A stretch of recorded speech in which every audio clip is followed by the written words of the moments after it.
अस्सलाम वालेकुम बच्चों, आज हम पढ़ेंगे चे के बारे में। ये है चे की बड़ी इश्काल और ये है चे की छोटी इश्काल। अब हम पढ़ेंगे चे से बनने वाले अल्फाज।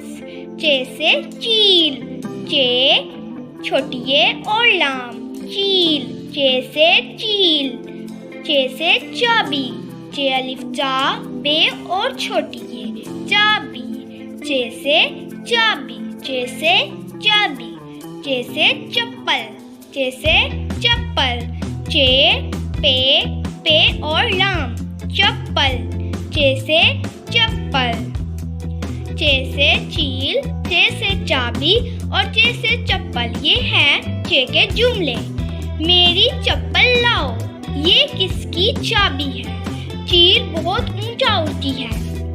ये तमाम है चे के जुमले और उसके अल्फाज। आपने इसकी मश्क अच्छे तरीके से याद करनी है और इसकी प्रैक्टिस करनी है और इसे बार बार लिखना है। शुक्रिया।